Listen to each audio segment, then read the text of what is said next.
Hello and welcome to another episode of More Bang for Her Buck, a show that's about women and money.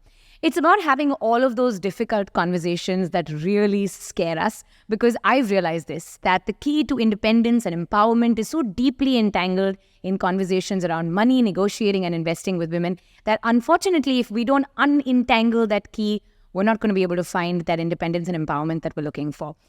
Today is an incredibly exciting episode for me because I think this is the crux of the subject. This is what got me thinking about women and money in the first place, because it's about men, marriage, and money. Partnerships and what that does to us, and negotiating our ways through partnerships, through power, through money, and through conversations. Claudia Goldin, who is the Nobel Prize winning economist of the year, and the first woman, by the way, to have won it entirely for herself on her own, said something really interesting in an interview. She said, we already know that women are scared of negotiation and they struggle with negotiation, but the single most important negotiation you will make in your life, statistically, more than which university you go to, more than what your starting salary is, more than whether or not you're investing in cryptocurrency, the single dictating factor that has more hold on your life than anything else is the negotiation you make with your partners. And in this regard, I have two incredible guests with me and two dear women and friends who I'm very excited about having this conversation with. Meghana Mundkur is a well-being coach at the Sharjah Performing Arts. I know that you've had a 2-decade-long curious mind about psychology, and you often talk to people about their thoughts, feelings, and relationships. And of course, you've spent many a year behind a microphone yourself and in front of a camera, so you also come from the world of speaking and using your words. So thank you for bringing your expertise to my table. Pleasure. But another reason why you're on this episode specifically is because you just got married. I did. Yeah. And this is your second marriage. It is my second marriage. So hopefully all my red flags have turned to green and I'm just a bit more aware of everything. And I think when you called me to ask about money, it was strange because I actually do have so many money conversations with my now husband, which is refreshing. And I feel like that's made it better. Yeah. Parul and I met a year ago at a public speaking workshop, and Parul's actually one of the reasons why this conversation started in the first place. 3 women in post 35 all kind of sat together after a public speaking workshop, and we started discussing this, and Parul opened my eyes to how little I knew about the world of money, how scared I was to have these conversations. And that chat that we had in that car park 1 year ago has resulted in this podcast today. I'm glad it eventually is translated into something like this. And thank you so much, Malvika, for having me here today. I really am looking forward to the chat. Parul has a 2-decade-long career in banking, and she talks money every day. So we've got 3 women here.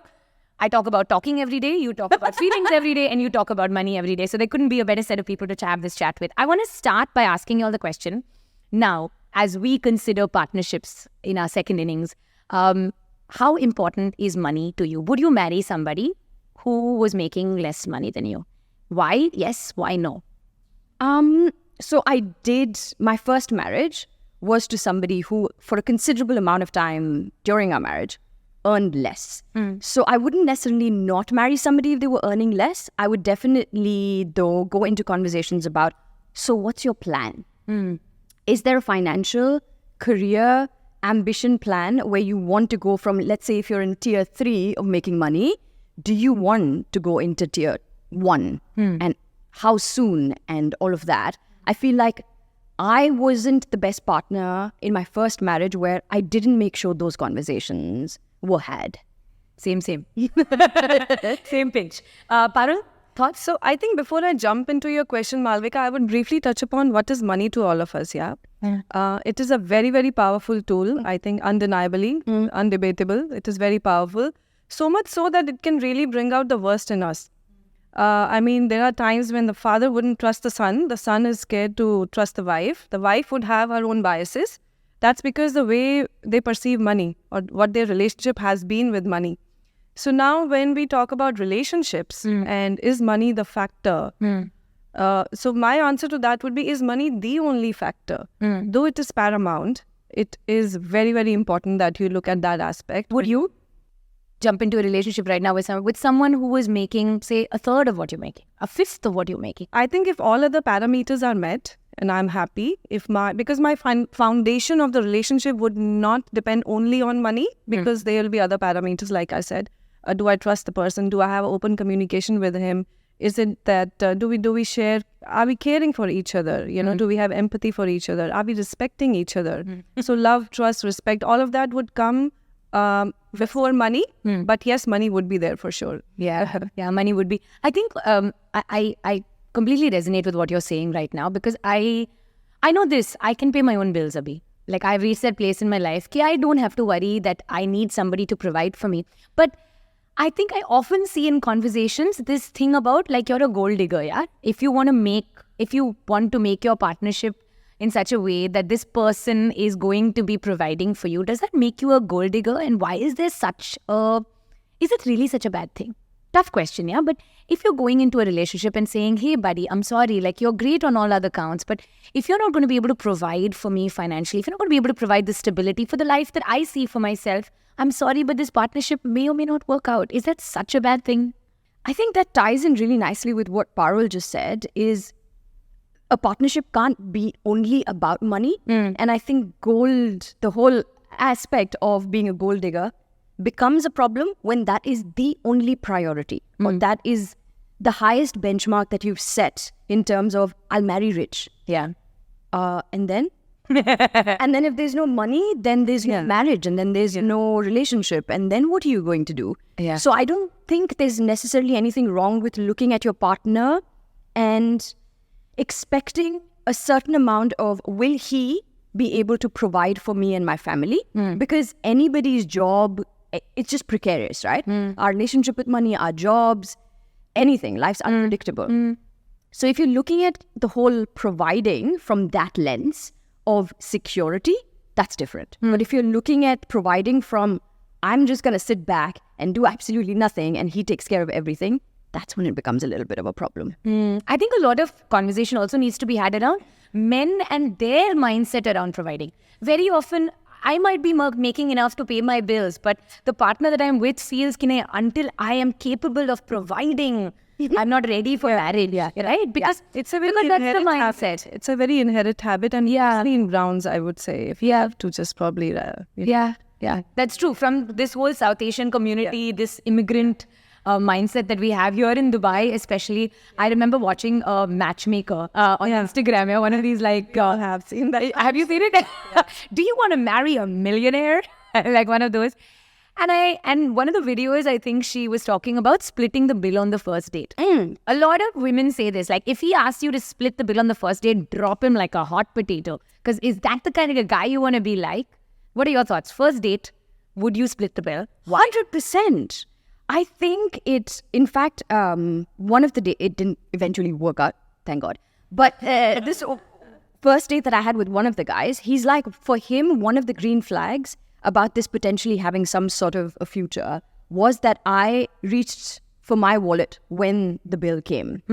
And I think what it does is it just gives both of you an equal footing. And it's this really subtle flex of strength that the woman can have from the get-go of, you're great, you might be earning a lot, you drive the best car, you've got the best watch, all those Dubai things that we look for, but I've got it too. Like, I've got me. If you don't have me, I've got me. Yeah. I think that's the big problem with this Dubai bling idea that we are creating around Dubai, right? Yeah. Everybody is this... this is the expectation, that a guy should rock up in a Rolls Royce and, like, flex his Rolex and pay your bills. Why? But what are your thoughts, Parul? I think they do it all in the name of chivalry, but chivalry has a lot more aspects rather than just paying the bill. So, something as probably small as just holding the door, not just for your partner, for someone else. And these are these etiquettes which you observe. For example, on date 1, you would observe these things. And these are very unsaid, silent hints that you're getting. Okay, how is he really chivalrous, or just by paying the bill, he's trying to prove a point that he's making a lot more money? Yeah. How does he treat the wait staff? Yeah. For me, that would weigh more. And that is also a conversation about money, right? Yeah. Because do you see money as power? I am the one paying the bill, you're the one taking my order, so I'm more powerful than you is a scary... Is he even letting you decide what you would like to eat or drink, right? And he's like, That's true. Probably more important than splitting the bill. But do you split the bill? absolutely. Absolutely. So all my close friends, I think they know it by now because I'm so particular about paying my own bills that come what may, you guys will treat me another day when I'm paying my bill. So no, they know that I'm very, very particular and I like to keep it that way. I would like to pay my share of bill always. Okay, so moral of the story is all three of us agree. Girls, if you're going out on a date, split the bill. Okay, what happens if he's like, no, I've got to pay the bill, and it's like this whole macho muscle situation where it's like, no, I will not, which is what I think I think I've got something important to attend and I'll just run away. I think it's the manner in which I messaged my mom to call me, so emergency excuse. No, I think it's the manner in which that conversation happens as well. Tone of voice, body language. There's so many nuances to that conversation as well. True. It's telling. Yeah. It's very, very telling. It's how, if you offer to split the bill, what is his reaction? Is it a good reaction? Is it a bad reaction? Is he like, what are you trying to do? So many, why you like under my lightly, or is it just that he's trying to show off his wealth? You can easily, differentiate. You can tell. Okay. I want to go into another very big question for me, right? I am at a point right now where I am considering formalizing long-term partnership. And to me, and I don't mean to make this sound transactional, but if my company was going to acquire another company, what would I do? I would get some audit guy to come, audit person, to come and check the books and say, okay, these are the debts, these are the assets, this is what your expenses are, blah, blah, blah. And then accordingly, I'll decide whether I want to go ahead with this partnership or not. When it comes to marriages, when it comes to long-term partnerships, should we expect full financial disclosure before you get into the partnership, which is one day before you guys get married? And this is the irony, right? We spend hours discussing your lehenga colors and the flowers on the table, but we don't actually have this very difficult conversation, which is, can we both just come to the table? You bring your papers, I'll bring my papers. And by papers, I mean your full financial story, which is what are the debts, what are your assets, what are your investments, who's dependent on you, what are the bills you need to pay. Yeah. And I show you all my cards, you show me all your cards, and then we negotiate a partnership moving forward. Yes, no? So slight difference between buying a company and marrying somebody. Just a small difference. Really small. I told you, it sounds very direct. No, but I feel like I get what you're saying in terms of the investment needed and the conversation, which is crucial. And it's essential to at least have that conversation. So I wouldn't, or I haven't. Let's take my current marriage, for example, right? I don't know his exact 6-month bank balance because I'm not issuing him a visa, so I don't need it. But I don't know the exact numbers, but I did very early on when we started dating want to know how much he was making versus how much I was making. That's really interesting, Megs. And then when he went into investments, he was very forthcoming with, listen, I know you know that I bring in this much, but now every month, this amount is going into this investment, this investment, this investment. And I was like, oh, okay. And then he started talking to me about a retirement. Do you have a plan for retirement? And I was like, no. And maybe that's something I should start thinking about, which was great because we were being open and at the same time, one partner was helping the other one grow. That money mindset was shifting in me and has shifted in me because of that open communication about our finances. That's a great move, Megs. But I want to know how early on. 5th date? 25th date? I'd say within the first month. I think within the first month of dating, he knew exactly how much I was making because I was very forthcoming. He knew the amount of debt that I was in because I was in a considerable amount of debt because I didn't have a very good relationship with money when I started off. I was very careless. And I wanted him to know that. And I wanted to watch his reaction to that. So within the month, we kind of knew. Salary, at least salary. That's amazing. I'll probably not time it like first date or 5th date, but I would definitely say organically as you start to know the person, it's wiser to let him know what your financial situation is. Yeah. More than the assets, I think it is more important to discuss about the liabilities. What are the debts you have, right? Who are your dependents, as you mentioned? That's more critical. And then you see organically you get, it's not about knowing the number per se to the 10th decimal, but definitely having an idea of how much he's making, how much you're making. Okay. You brought up something when we were on a conversation on a phone call that really made me think. You said, "Nee yaar, if I'm going out on a date with a guy, okay, and I'm planning to marry this guy, and he gives me full financial disclosure, and I think like, arey, if I say how much I actually have in the bank, what if he takes me for a ride? Like, what if he thinks ki, okay, Parul will handle it, yeah, she's got in the bank, don't worry. I can go out and buy my sports car or my bike or go and spend." Is that, because that's a very real consideration, yeah. So it's, how to say, it's like once bitten, twice shy, right? So you've had that experience before. So you want to be very, very careful with whom you want to share that. You want to give the disclosure because it is definitely open communication is the key to a healthy relationship.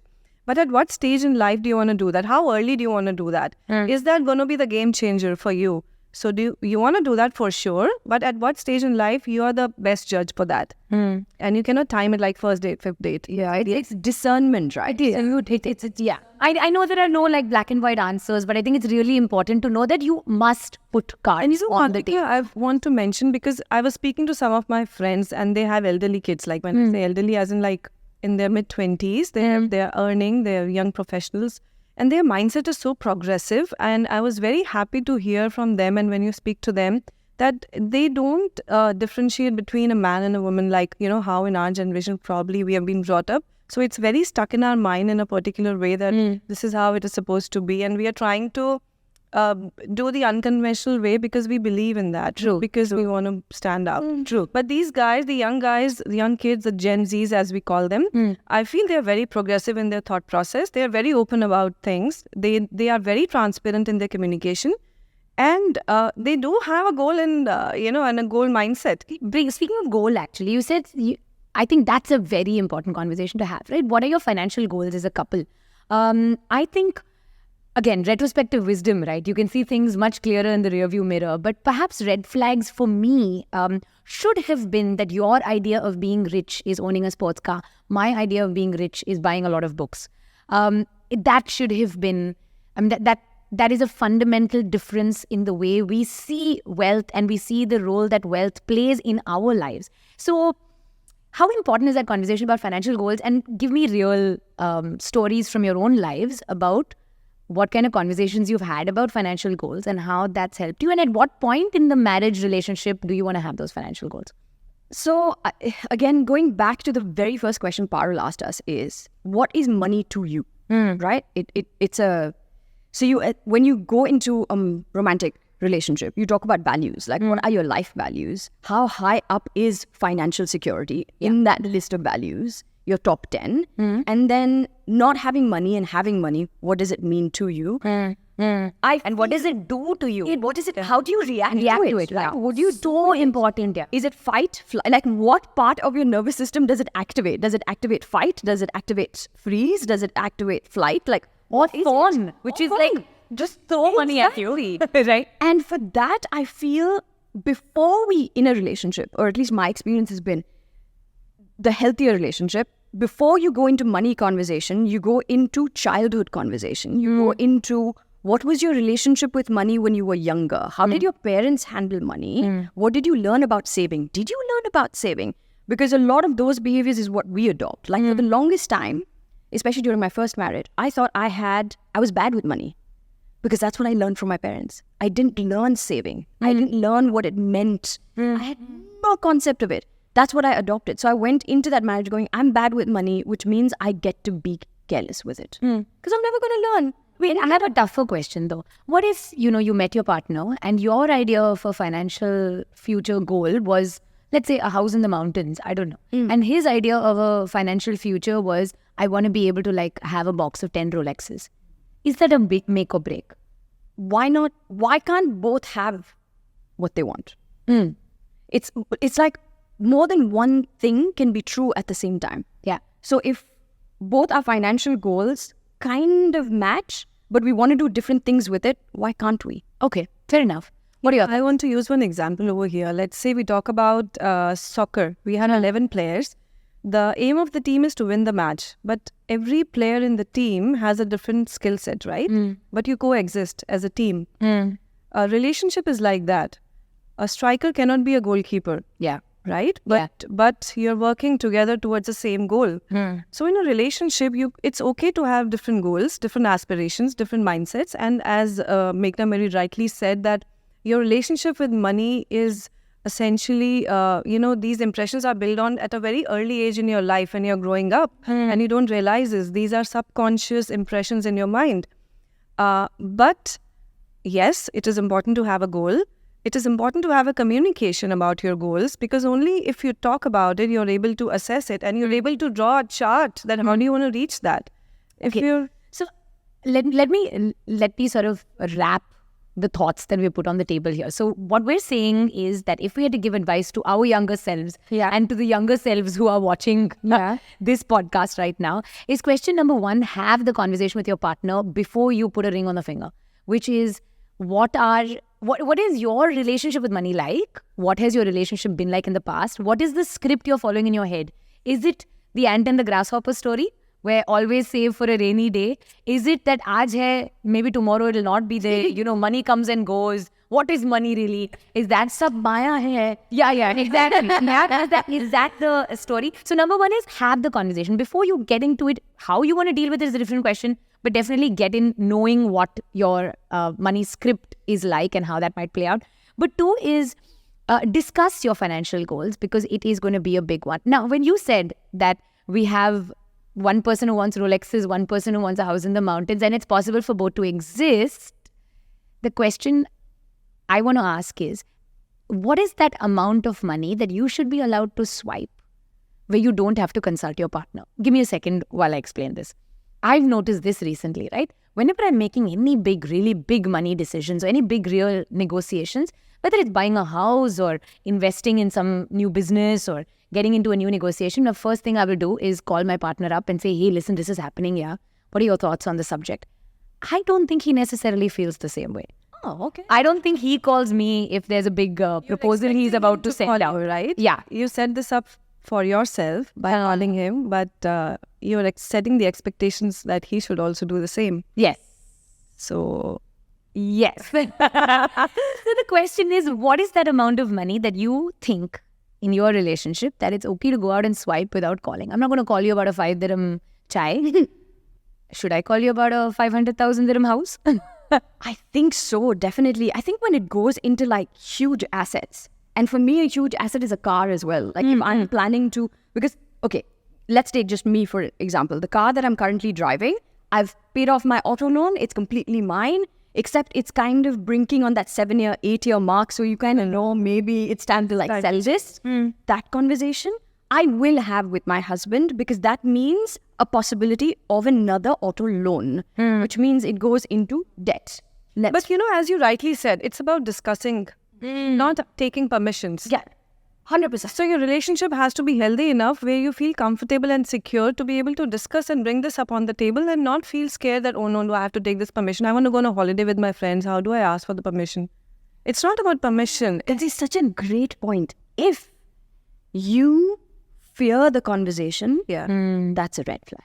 That because why does fear have anything to do with open communication? The minute there's fear inside your body and in your mind, there's something wrong. And this translates into toxic relationships. We don't realize it, but until shit hits the fan, then you start to look back and see, oh, this is where it actually started. Where you start hiding stuff, you're not comfortable, you're getting anxious, and then depression sets in, and then it's resentment. Because you're not talking, you're not keeping it healthy enough. True that. It might be difficult, a conversation to have at the first stage, but I think you're going to benefit from. Absolutely.